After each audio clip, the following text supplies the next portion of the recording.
Since this program started in 2015 and all the way to now in 2023, the Express Entry program is still the most popular way to move to Canada.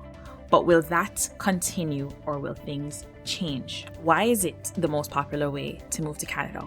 Well, it is sort of semi-guaranteed and semi-easier than other immigration programs. Now, why I say semi is because it is sort of like a lottery system where you don't really know what the score is going to be when they make their next announcement.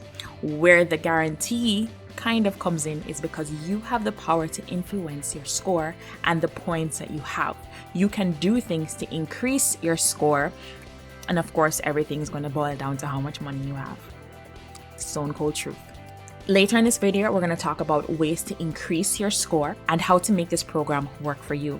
Now, the Express Entry program is how I migrated to Canada back in 2015, 2016. I was part of the first year of Express Entry applicants since this program opened.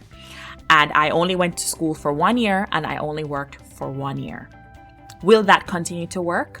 Watch to the end. If none of what I'm saying makes sense to you, don't worry. In this video, we're going to talk about what the Express Entry program is and how it works, ways to increase your score, what to do if you do not have enough points, and once you've watched all the details in this video, you are going to join me on a free live webinar where I'm going to show you how to check your eligibility, how to check your Express Entry score, and how to set up your Express Entry profile.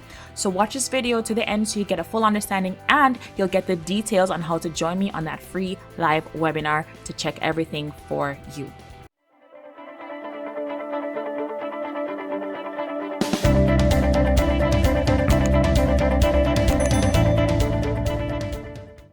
In this video, we're going to talk about the Express Entry program, and let me give you a little bit on what it's all about. First of all, I've already said it's one of the most popular ways to move to Canada in 2023. It is a points-based system. What does that even mean? Like, how do you get a score? How do you get a point? And for anybody who doesn't know, you get points for different things. One is your age. The prime age to migrate to Canada is between 20 and 29, and you get 100 points. Each year, as you get older outside of that bracket, the points go down by 5 points each year. And when you hit 45, you get 0 points for existing. So you get the maximum points based on where you are in your life, age, and stage, quite literally. You get points for your level of education. Do you have a master's, a doctorate, just a certificate, a high school level education? The more, of course, the higher level of education you have, the more points. You get points for having Canadian education, different from the education that you have in your home country or in another country. You get points for your language skills. Yes, everybody, even if you're from an English-speaking country, you have to do a language test. And your language test is either going to be English or French, and you get points based on how high you score on your language test. You get points for your Canadian work experience. You get points for your work experience outside of Canada, whether it's 1, 2, 3, 4, 5, 6, 7, 8 years. You get points depending on how many years you have working.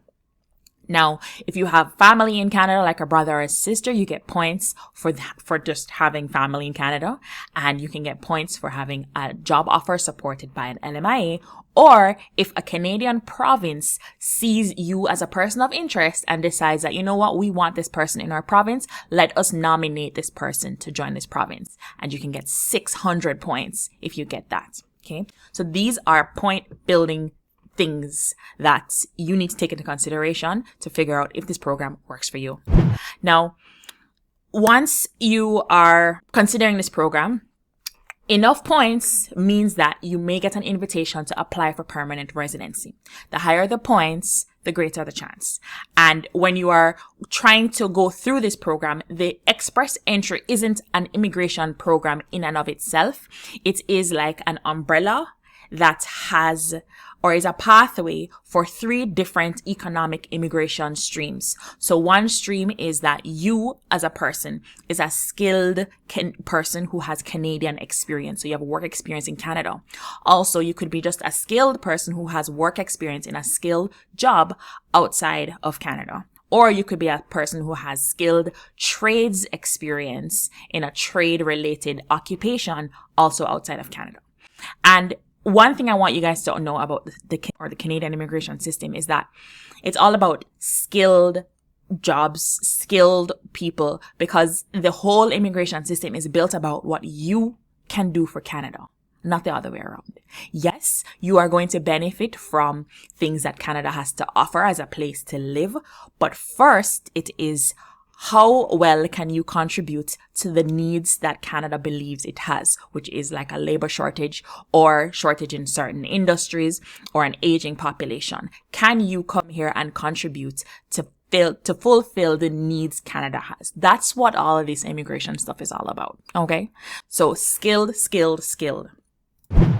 Now, the Canadian experience class is usually gained by somebody who is a skilled worker who came to Canada likely through a study program, but it doesn't have to be, but worked for a minimum of 1 year, and the work experience is gained within the last 3 years. You, of course, have to prove that your English or French language competency is where they want it to be. So it's like a CLB, Canadian Language Benchmark 5 or 7. Plus, you have to have the kind of education that they're looking for to qualify through the Canadian experience class.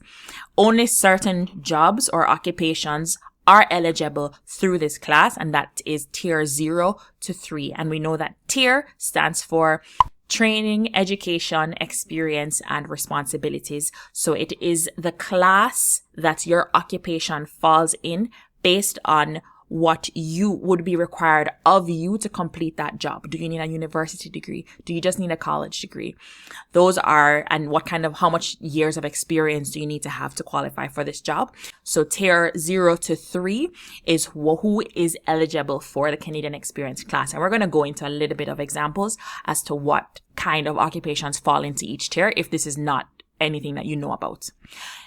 The Canadian experience class is a lot of the reason why a lot of people go to school in Canada, so they can study, then they can work and get the Canadian experience and then apply for PR. That's kind of the whole school going thing. We're not trying to just go to school. Like most of us are done and over with school when we come to Canada, but we got to go back to school for the mission. Then you have the federal skilled worker. So this is somebody who has work experience usually outside of Canada, but it can be inside of Canada as well, but usually outside of Canada. And it is a skilled worker. It is 1 year of work experience. You have to have your English or French language skills of at least a 7. So like a 75% at least on that test.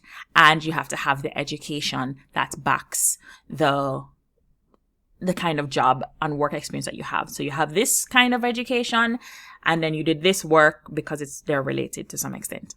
And then we go back to the tiers 0, 1, 2, or 3. For this stream, you don't even need to be in Canada. You don't need a job offer. You don't need an LMIA. You just need to see if you qualify right from where you are in your home country. And this has happened for many people who are now currently permanent residents in Canada.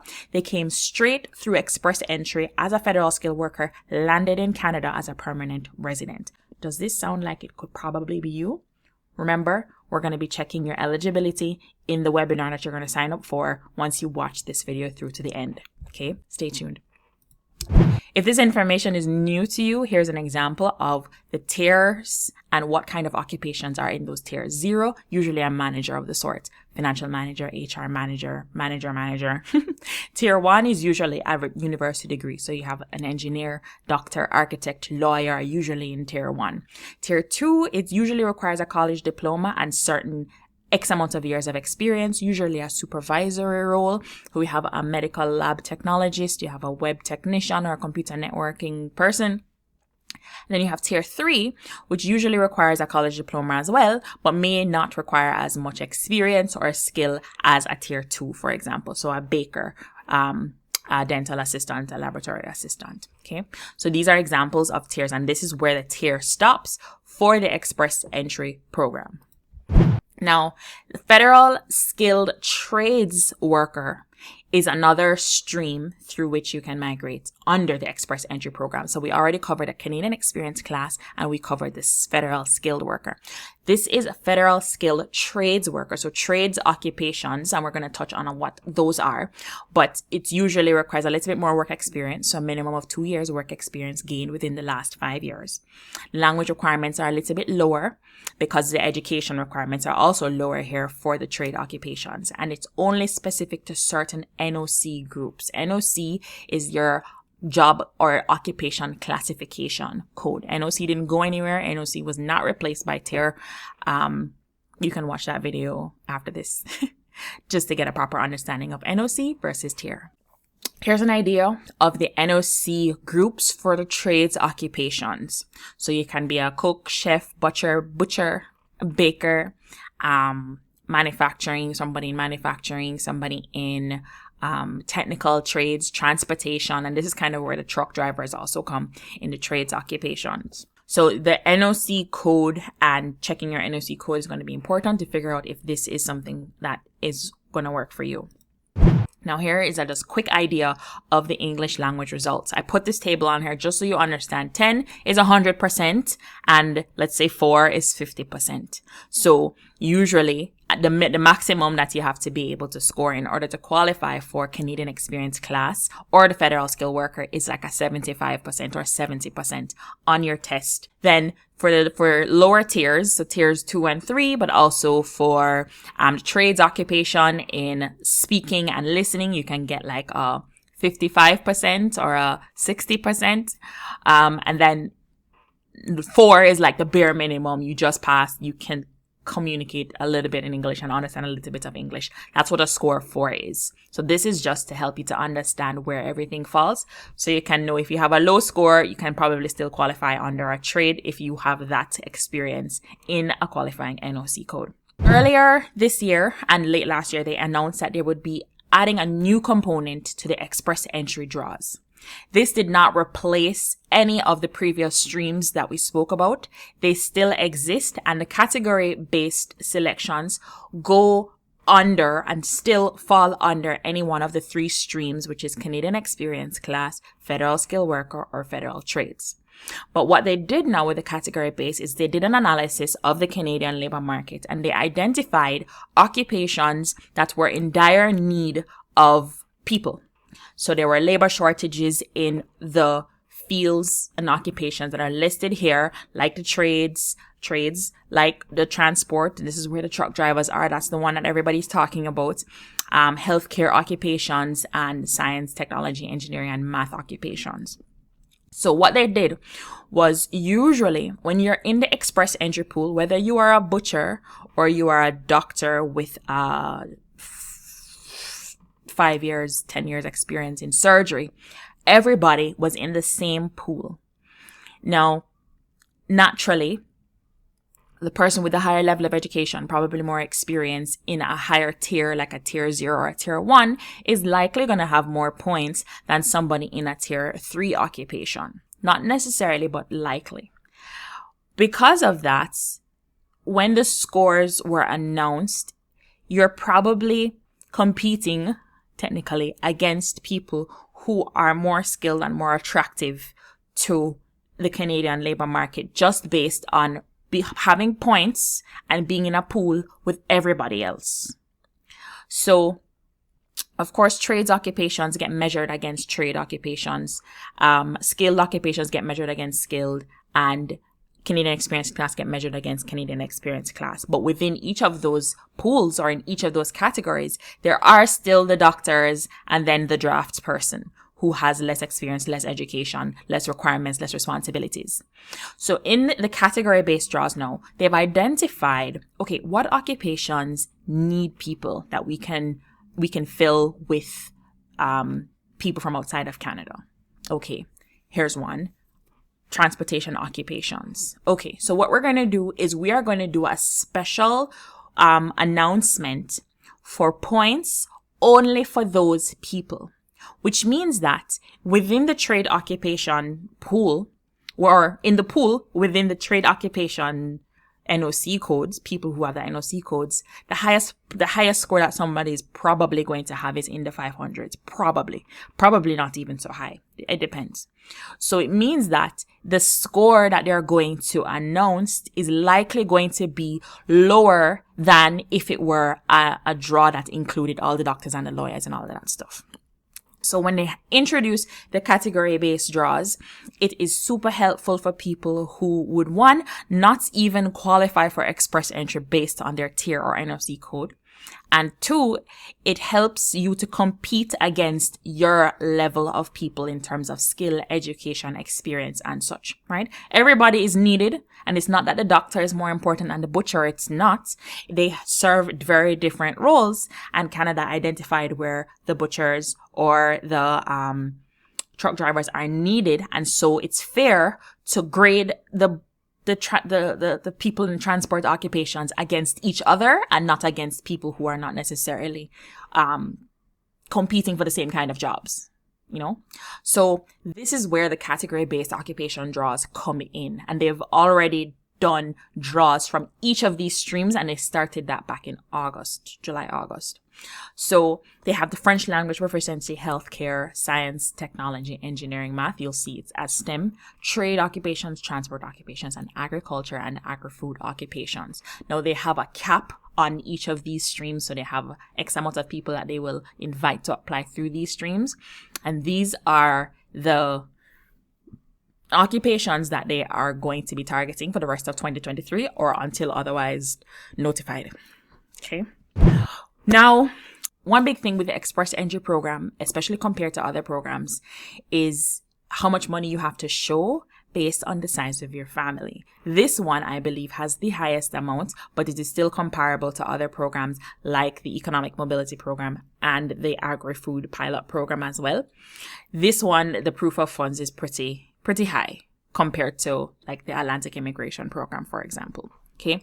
Now, if you're working in Canada or you are part of the Canadian Experience class category, you do not need to show proof of funds. It would be nice if you show that you have some money, but you actually don't need to show proof of funds if you are either already in Canada and have status like a work permit, or you have a work permit outside of the usual postgraduate work permit that's LMIA supported or LMIA exempt. Now, for everybody else, you need to show that you have access to the amount of money that they want you to have based on your family size. This is not money that you're going to spend. It's just money that you have to show that you have in the bank account. And all family members have to be included in your proof of funds, whether they're coming to Canada with you or not. So if you have a dependent child or a spouse, anybody who is dependent on you financially, you have to count them in your family size when you're showing proof of funds. Here's a table of the proof of funds required for Express Entry as of April 25, 2023. So this has gone up since it started in 2015. It was about 12,000 something. So now one person, 13,007. You know, if you have three persons, it's 21,000. So it climbs up pretty steep by about $4,000 each time your family size is a little bit bigger. So this by far I've seen is the most demanding of proof of funds in terms of in terms of immigration programs that we've explored so far in the A to Z series. Now, you cannot use equity on property as proof of funds. You cannot borrow the money because, and how to show that is that they don't just want you to show how much money you have in the bank today. They want the last 6 months of your bank records. They want information about how long you had the account when you opened the account and what is the average balance for the last 6 months. Okay. So you can't just drop a wad of money in your account and expect to convince them. And if you're going to do that, you need to do it 6 months in 7 months, so that at the 6 month mark, you can see that the money is continuously in your account. So who can join the pool? One, you must do your English test or your French test. You must have your education assessed. And this is specifically for a federal skilled worker, or if you want the points for your education. If you don't want the points for education, you don't put this in, you may not even be eligible, because then they won't count your education. And you must meet the criteria for your education, for your language, and work experience alongside your tier. Now, here's a tip. Before you even consider joining the pool, you need to check your eligibility and you need to check your score. We are going to go through this together in a live webinar that you're going to join. The information to join this webinar is going to be in the description below. It's free, and it's going to be me walking you through how to check your eligibility, how to check your score, and how to complete your express entry profile. Now, when you check your score and your eligibility, you're going to determine if it is worth it for you to even join the pool. Okay. You have to measure what your score is when you check it against what the rounds of invitations are. The rounds of invitations are when they make an announcement to say, here's the score and we are inviting X many people.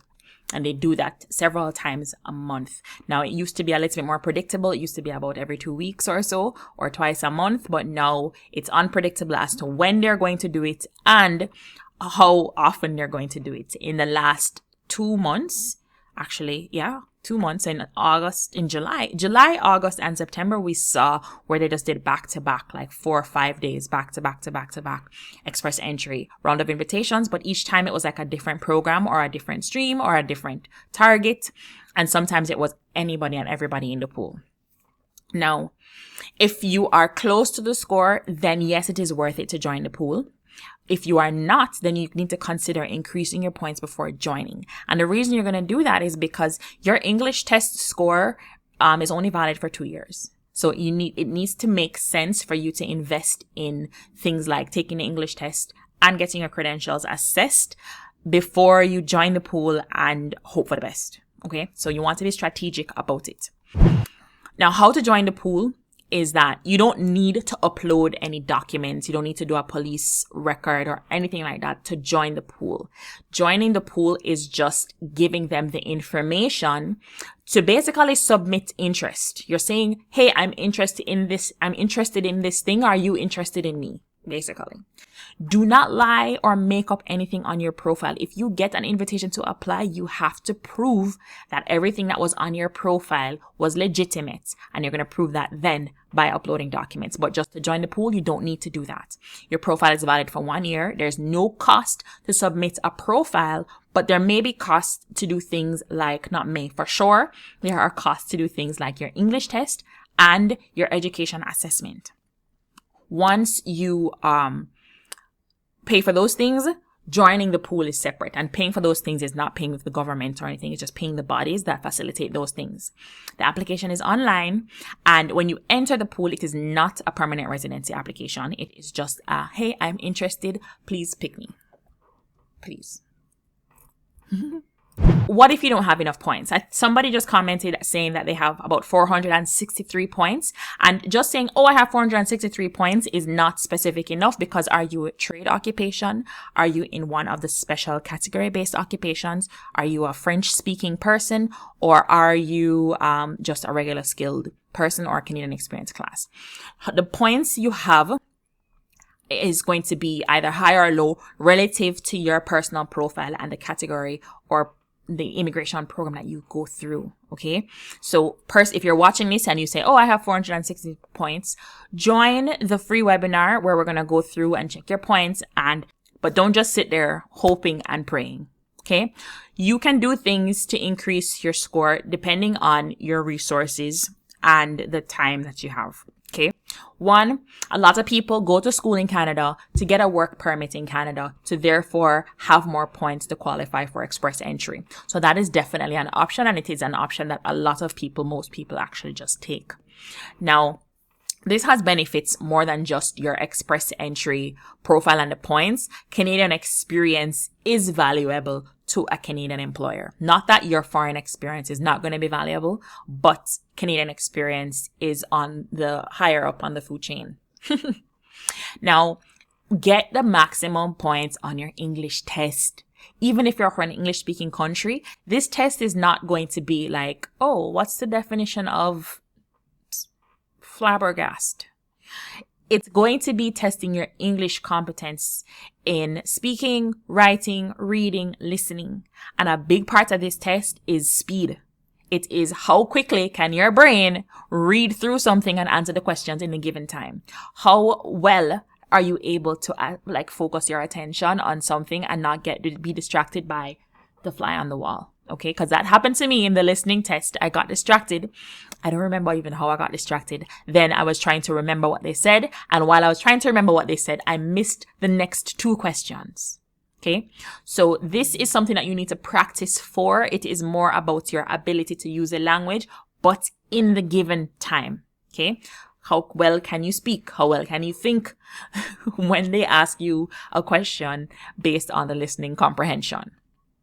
Get the maximum score on your test. If you don't have the maximum score, consider retaking the test. The test is about $250. So don't waste time doing it over and over and over. Actually practice. Get a tutor if you need to get a tutor. Get a help. Attach yourself to an IELTS course of the sort. Get yourself some help to increase your chances of getting the highest score. Another thing you can do to increase your points is consider doing the French language test or the second language test. So if your first language is French, consider doing both French and English. If your first language is English, consider doing both English and French. Yes, you're going to have to do some learning to learn the language to pass that test. You're going to determine whether that's worth it for you. It could be an extra up to 50 points. Like it could start at 1 point, but it could be up to 50 points depending on how you score and how you rank compared to your education and your work experience and everything combined. So consider Francais. Now, and if you're French speaking, consider the English test. Now, you can also get nominated by a province. And what you do is when you're submitting your profile, you submit that you are interested in all the provinces. Okay. So that if they have nomination draws and they see you like, oh, you're interested in coming to Alberta. Okay, fine. We can nominate you. You can get 600 points, or you can reach out to the province themselves to see if you can qualify for a nomination. Another thing is to get a job offer supported by an LMIA, which is not the easiest process, but it is not impossible. Okay, so these are things that you can do for sure that will guarantee you more points on your Express Entry profile and get you closer to an invitation to apply for permanent residency. What if you still don't have enough points? I know people who did the things, right? They studied in their home country, but probably up to high school. They came to Canada, did college, they worked, did the things that, probably were recommended to them to increase their points, and they still don't have enough points. Now, this is a big deal because when I was invited to apply for permanent residency, the points had dropped to 450 and I had 490 points. In this day and age, if I had 490 points, I wouldn't have enough points. Now, you need to, when you are sitting down and planning out your immigration journey, you need guidance, proper guidance to make sure that you don't end up in this situation. Nothing is guaranteed. However, whoever you're sitting down with should help you to understand what your path is going to look like going out. You can check your score before you even start the process and simulate how going to Canada would help you. And if it would help you or not, going to school in Canada would help you and working in Canada would help you. Right? There's no way to predict where the points are going to go. However, if somebody is helping you to check what your score is before you even embark on this journey, you'll have a good idea of where you stand and if you need to be exploring other immigration programs. There is the Atlantic Immigration Program that even if you go to school in Atlantic Canada, you don't even have to think about Express Entry. Okay? There is a Rural and Northern Pilot Program and there is a Provincial Nominee Program. So we spoke about Atlantic Immigration Program already. That video is already existing. And depending on when you're watching this video, we're going to go through the Rural and Northern and the Provincial Nominee soon. But look at these other programs and pivot quickly, okay? Because you don't want to waste time. You don't want to waste time. But the best thing you can do is to get together with somebody who can give you guidance. I know from personal experience that it's easier, or it feels easier, to save money and just figure it out yourself, watching all of the YouTube videos and all that stuff. But the best thing you can do for yourself to save yourself money, stress, and time and expensive mistakes is to get proper guidance. If you feel like you're in a sticky position, Don't waste time spinning wheels. Get proper guidance. Okay. We're going to go through the checking your score, checking your eligibility and express entry profile setup in the live webinar that you need to register to watch to see how that goes for you to be able to measure your own score against the rounds of invitations. Make sure you sign up so you get a start to the guidance that you need, and we will continue to guide you on this process.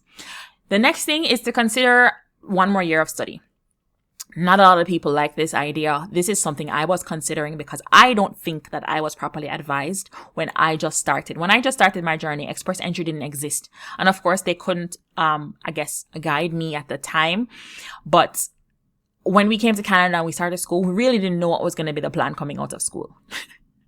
All right. So I tried LMIA, I tried provincial nominee, and then express entry opened up, and that was the one that got it for me. Okay. But some people in my program were doing their second program, or we're going to transition into another program after our program ended. It's called 1+1 program. So sometimes you can come study project management, and then you go and do supply chain management, and then you have a 2-year study, and you get a 3-year work permit. And therefore, you are probably more or less guaranteed to have enough points at the end of working for 3 years in Canada. So that is something that you can consider. And if you haven't already started studying, you can consider a 2-year program versus a 1-year program. If you get together with somebody and that somebody helps you to determine that a 1-year program is not good enough for you. Whether a 1-year program is good enough is going to be dependent on your individual profile. A 1-year program worked for me. I went to school for 1 year. I walked straight out of school into a job, worked for a year, got my invitation to apply in September, and my work permit was going to expire in November. So everything happened tight for me, but it worked out. Will you have enough points at the end of 1 year? You need to check that before you jump on this bandwagon to saying that, 1-year program is okay. One size does not fit all. Okay. So join us. Let's check your score before anything and get together with somebody who can help you. Get together with a professional. Okay. Okay. So here is the step-by-step process. Now that we've put all of those things out there in terms of your eligibility and the programs, here's a step-by-step process. 1, you're going to check your eligibility and check your score against the round of invitations. And then, like I said, I've said this before, we're going to have a free webinar that you have access to. Just sign up in the description below. Come to the webinar, watch how we check your eligibility, your score, and fill out your express entry profile. Then you're going to take your English test and you're going to do your education credential assessment. Both these things can cost between $250 and $300 plus or minus. So this is something you need to budget for. Then you're going to submit your express entry profile for free. This is online on the Canada government website. You're just submitting your information there, but you need to have your English test and your credential assessed before you can do any of these things. Then you wait.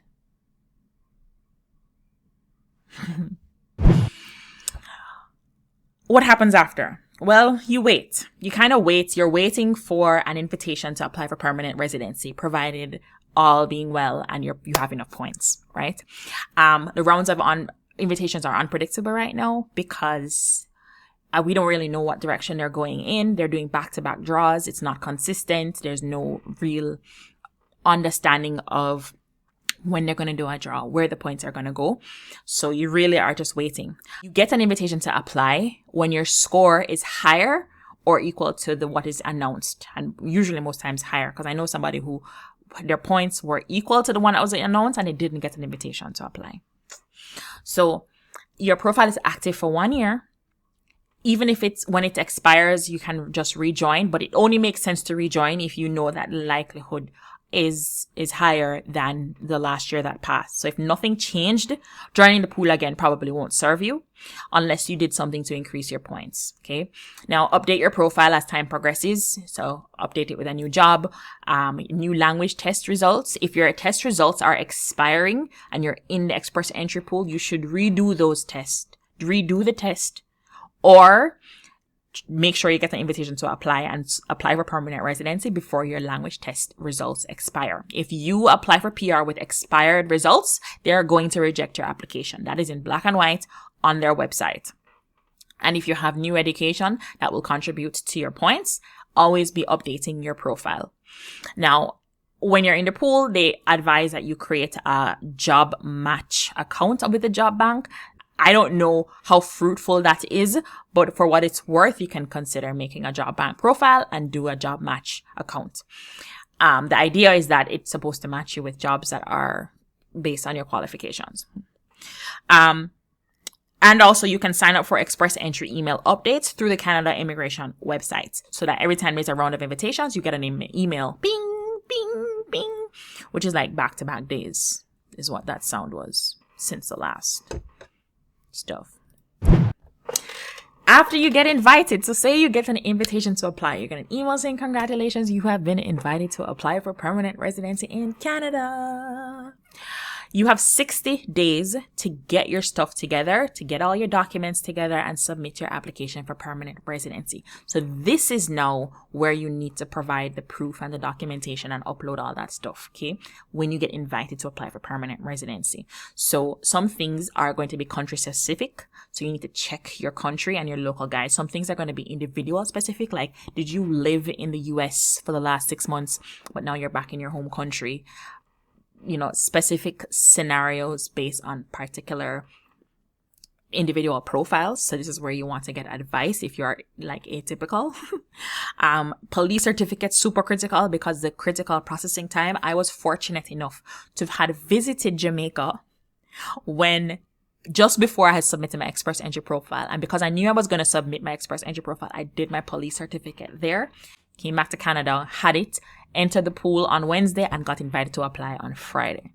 So you want to be proactive with your police certificate. That also has an expiry date, so don't be too proactive, but do your research and figure it out if you are gearing up to join the express entry pool. You want to have this stuff before the 60 days. And if not, you can figure out if they will accept the fact that you submitted an application. That is something that's going to be also atypical and you need to get proper advice on. Okay. Proof of funds. You need to show, get all the proof from the bank and all these things to say that yes, you have enough money. Of course, your passport, your language test results. You're going to need your education credential assessment report, proof of your work experience, like a job letter, pay stubs. You're going to need your certificate of qualification if you're a trade occupation, and proof of relationship for your family members in Canada. So do you have brothers or sisters? Where's their birth certificate? All these wonderful things. And this is not limited, a limited list. There could be other things based on your personal situation, and you'll see that on the Canada website as well, saying that, oh, and anything else that may be relevant to you. So what happens now? 2023 and beyond. This is October 2023 right now. We're seeing very weird patterns in how they are inviting or submitting invitations to apply for permanent residency. There's no consistency, there's no predictability, and there's no telling what's going to happen next or in the most immediate future. They've just done a change of the immigration minister in Canada. So maybe they are mulling over things to see, how should we be going about this? What changes should we make? Right now, I'm seeing where the points are a little bit on the high side. We don't know if it's going to come down. If I were be joining the express entry pool now, based on my 2015 self, I wouldn't have enough points. Okay. Cause they're in the 500s right now.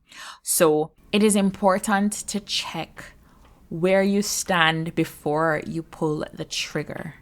Where you stand is something that we're going to go through in the next live free webinar that I need you to register for, so I can do a walkthrough to help you check your eligibility, check your score, and figure out how to set up your express entry profile, because there are specific things about work experience and life experience that you have to take into consideration when submitting this profile. It's pretty extensive, but one, you're going to check your eligibility. Okay.